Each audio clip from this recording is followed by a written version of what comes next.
ಐಷಾರಾಮಿ ಪರಪ್ಪನ ಅಗ್ರಹಾರ. ಪರಪ್ಪನ ಅಗ್ರಹಾರದಲ್ಲಿ ಕೈದಿಗಳಿಗೆ ವಿಶೇಷ ಆತಿಥ್ಯ ಸಿಗ್ತಾ ಇದೆ.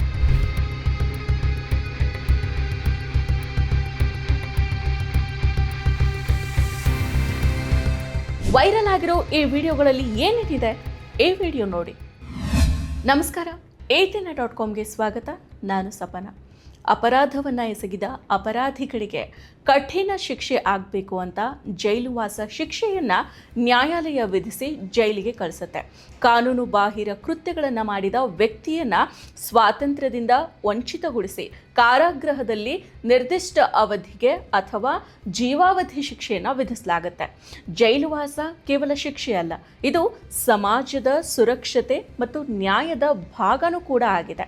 ಹೌದು, ಅತ್ಯಾಚಾರ ಪ್ರಕರಣಗಳು, ಕೊಲೆ ಪ್ರಕರಣಗಳು ಹಾಗೂ ಕಾನೂನು ಬಾಹಿರ ಚಟುವಟಿಕೆಗಳಲ್ಲಿ ಭಾಗಿಯಾದ ಅಪರಾಧಿಗಳಿಗೆ ಅತ್ಯಂತ ಕಠಿಣ ಶಿಕ್ಷೆಯನ್ನು ವಿಧಿಸಿದಾಗ ಸಮಾಜದಲ್ಲಿ ಶಾಂತಿ ನೆಲೆಸೋದಕ್ಕೆ ಸಾಧ್ಯ ಆಗುತ್ತೆ. ಹೀಗಾಗಿ ಕಾನೂನು ಪ್ರಕಾರ ಅಪರಾಧಿಗಳಿಗೆ ಶಿಕ್ಷೆಯನ್ನು ವಿಧಿಸಿ ಜೈಲಿಗೆ ಕಳಿಸಲಾಗುತ್ತೆ.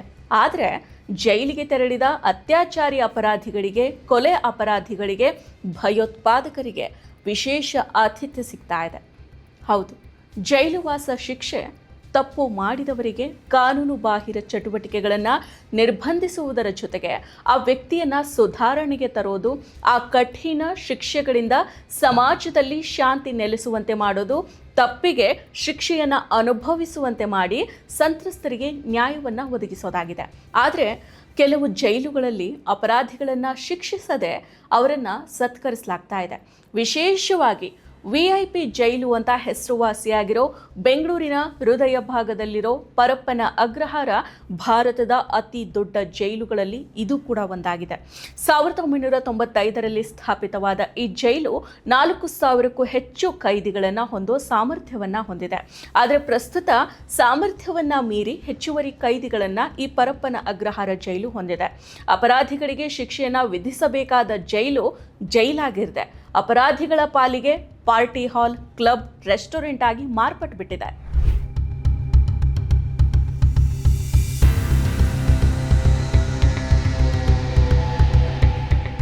ಜೈಲಿನಲ್ಲಿರೋ ಕ್ರಿಮಿನಲ್ ಅಪರಾಧಿಗಳಿಗೆ VIP ಚಿಕಿತ್ಸೆ ಸಿಗ್ತಾ ಇದೆ.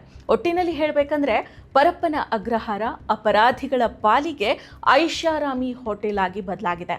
ಇತ್ತೀಚೆಗೆ ಪರಪ್ಪನ ಅಗ್ರಹಾರ ಜೈಲಿನಲ್ಲಿ ಕೈದಿಗಳು ಕುಡಿದು ಡ್ಯಾನ್ಸ್ ಮಾಡ್ತಾ ಇರೋ ವಿಡಿಯೋ ವೈರಲ್ ಆಗಿತ್ತು. ಜೊತೆಗೆ ಜೈಲಿನಲ್ಲಿರೋ ಅಪರಾಧಿಗಳು ಮೊಬೈಲನ್ನು ಬಳಸೋದು, ಮದ್ಯಪಾನವನ್ನು ಮಾಡೋದು, ಧೂಮಪಾನವನ್ನು ಮಾಡೋದು, TV ಬಳಕೆ, ಬೇಕಾದ ಅಡುಗೆನ ಅವರೇ ತಯಾರು ಮಾಡ್ಕೊಳ್ಳೋದು, ಎಲ್ಲದಕ್ಕೂ ಮಿಗಿಲಾಗಿ ಸಾಂಗ್ ಹಾಕಿ ಡ್ಯಾನ್ಸ್ ಮಾಡೋದು. ಇದು ಪರಪ್ಪನ ಅಗ್ರಹಾರದಲ್ಲಿರೋ ಅಪರಾಧಿಗಳು ಬಿಂದಾಸ್ ಲೈಫನ್ನು ನಡೆಸ್ತಾ ಇದ್ದಾರೆ ಅಂತ ಸೂಚಿಸೋ ಹಲವಾರು ವಿಡಿಯೋಗಳು ಸಾಮಾಜಿಕ ಮಾಧ್ಯಮದಲ್ಲಿ ಹರಿದಾಡಿದ್ವು. ಕುಖ್ಯಾತ ರೇಪಿಸ್ಟ್ ಉಮೇಶ್ ರೆಡ್ಡಿ 20 ಮಹಿಳೆಯರ ಮೇಲೆ ಅತ್ಯಾಚಾರವನ್ನು ಮಾಡಿದ್ದಾನೆ. 18 ಮಹಿಳೆಯರನ್ನು ಅತ್ಯಂತ ಭೀಕರವಾಗಿ ಈತ ಕೊಲೆ ಮಾಡಿದ್ದಾನೆ. ಕಾನೂನಿನಲ್ಲಿರೋ ಕೆಲವು ಅವಕಾಶಗಳನ್ನು ಆತ ಬಳಸ್ಕೊಂಡು ಗಲ್ಲು ಶಿಕ್ಷೆಯಿಂದ ಪಾರಾಗಿ 30 ವರ್ಷಗಳ ಶಿಕ್ಷೆಯನ್ನು ಈತ ಅನುಭವಿಸ್ತಾ ಇದ್ದಾನೆ. ಆದರೆ ವೈರಲ್ ಆಗಿರೋ ವಿಡಿಯೋಗಳನ್ನು ನಾವು ಗಮನಿಸಿದ್ರೆ ಈತ ನಿಜಕ್ಕೂ ಶಿಕ್ಷೆಯನ್ನು ಅನುಭವಿಸ್ತಾ ಇದ್ದಾನ? ಇಲ್ಲ, ಈತ ಶಿಕ್ಷೆಯನ್ನು ಅನುಭವಿಸ್ತಾ ಇಲ್ಲ. ಆರಾಮಾಗಿ ತನ್ನ ಜೀವನವನ್ನು ಜೈಲಿನಲ್ಲಿ ಈತ ಕಳೀತಾ ಇದ್ದಾನೆ. ಮೊಬೈಲ್ ಬಳಕೆ, ತನ್ನ ಜೈಲು ಕೋಣೆಯಲ್ಲೇ ಈತನಿಗೆ ಒಂದು ಪ್ರತ್ಯೇಕ TV ಇದೆ. ಜೊತೆಗೆ ಜೈಲಿನೊಳಗೆ ತನಗೆ ಬೇಕಾದ ಅಡಿಗೆಯನ್ನು ಮಾಡ್ಕೊಳ್ಳೋದಕ್ಕೆ ಈತನಿಗೆ ಅಧಿಕಾರಿಗಳು ವಿಶೇಷ ಸೌಲಭ್ಯವನ್ನು ಕಲ್ಪಿಸಿದ್ದಾರೆ. ಇನ್ನೊಂದು ವೈರಲ್ ಆದ ವಿಡಿಯೋದಲ್ಲಿ ಲಷ್ಕರ್ ಎ ತೊಯ್ಬಾ ಉಗ್ರ ಸಂಘಟನೆಯ ಪ್ರಮುಖವಾದ ಉಗ್ರ ಹಮೀದ್ ಶಕೀಲ್ ಮುನ್ನಾ ಇವರು ಮೊಬೈಲನ್ನು ಬಳಸ್ತಾ ಇರೋದು ಕಂಡುಬಂದಿದೆ. ಅಮಾಯಕ ಜನರ ತಲೆಯನ್ನು ತುಂಬಿಸಿ ಪ್ರೇರೇಪಣೆಯನ್ನು ನೀಡಿ ಅವರನ್ನು ಉಗ್ರ ಸಂಘಟನೆಗಳಿಗೆ ಸೇರುವಂತೆ ಮಾಡ್ತಾ ಇದ್ದ. ನಿರಂತರವಾಗಿ ಐಸಿಸ್ ಉಗ್ರ ಸಂಘಟನೆಯ ಜೊತೆಗೆ ಸಂಪರ್ಕದಲ್ಲಿದ್ದ ಈತ ಪರಪ್ಪನ ಅಗ್ರಹಾರದಲ್ಲಿ ಐಷಾರಾಮಿ ಜೀವನವನ್ನು ನಡೆಸ್ತಾ ಇದ್ದಾನೆ.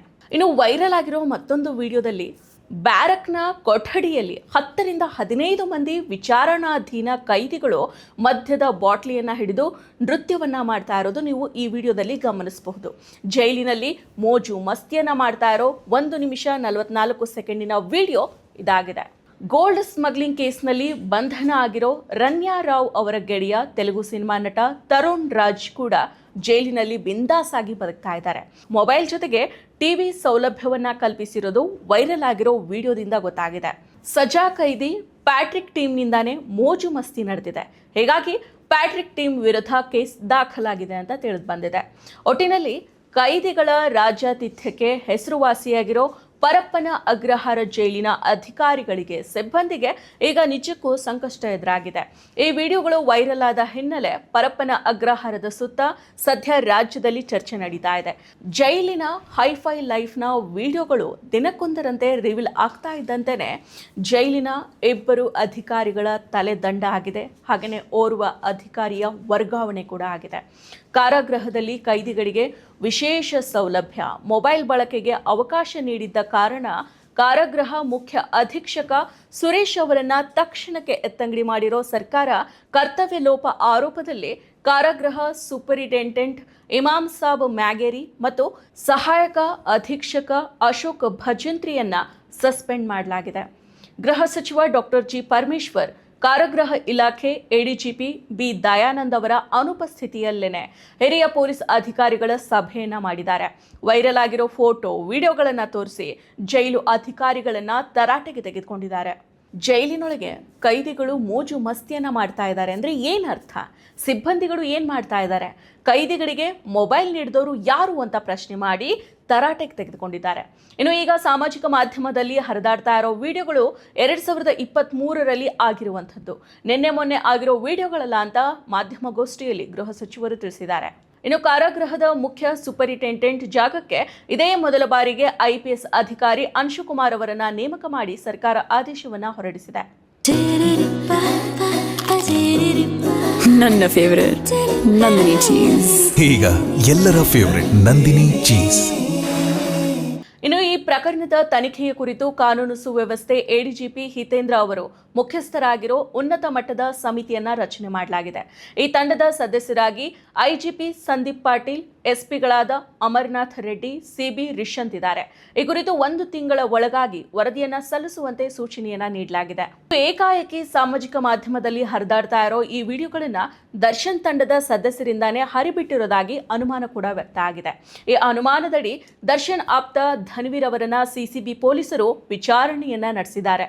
CCB ಪೊಲೀಸರು ನಟ ಧನ್ವೀರ್ ಅವರನ್ನ ಬರೋಬ್ಬರಿ 10 ತಾಸುಗಳ ಕಾಲ ವಿಚಾರಣೆಯನ್ನ ನಡೆಸಿದ್ದಾರೆ.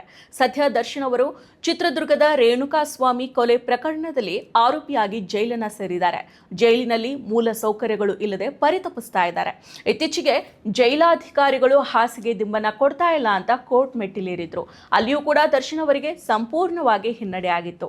ಹೀಗಾಗಿ ಜೈಲಿನ ಒಳಗಡೆ ನಡೀತಾ ಇರೋ ಅಕ್ರಮಗಳ ಕುರಿತು ವಿಡಿಯೋಗಳನ್ನ ಧನ್ವೀರ್ ಅವರು ಜೈಲಿನಿಂದ ಬಿಡುಗಡೆಯಾಗಿದ್ದ ಕೈದಿಯಿಂದ ಪಡೆದು ಬಹಿರಂಗಪಡಿಸಿದ್ದಾರೆ ಅನ್ನೋ ಅನುಮಾನದ ಮೇಲೆ ಅವರನ್ನ ವಿಚಾರಣೆ ನಡೆಸಲಾಗಿದೆ. ಇನ್ನು ವಿಚಾರಣೆಯ ವೇಳೆ ಧನ್ವೀರ್ ಅವರ ಮೊಬೈಲ್ ಅನ್ನ ವಶಪಡಿಸಿಕೊಂಡಿರೋ ಪೊಲೀಸರು ವಿಡಿಯೋಗಳು ಇಲ್ಲದೆ ಇರೋದನ್ನ ಗಮನಿಸಿದ್ದಾರೆ. ಡಿಲೀಟ್ ಆಗಿರೋ ಸಾಧ್ಯತೆ ಇದೆ ಅಂತ ಹೇಳಲಾಗ್ತಾ ಇದೆ. ಹೀಗಾಗಿ ವಿಧಿವಿಜ್ಞಾನ ಪ್ರಯೋಗಾಲಯಕ್ಕೆ ರವಾನೆ ಮಾಡಲಾಗಿದೆ ಅಂತ ಮೂಲಗಳು ತಿಳಿಸಿದೆ. ಈಗಷ್ಟೇ ಅಲ್ಲ, ಈ ಹಿಂದಿನಿಂದನೂ ಕೂಡ ಪರಪ್ಪನ ಅಗ್ರಹಾರ VIP ಅಗ್ರಹಾರ ಅಂತ ಹೆಸರು ಪಡೆದಿದೆ.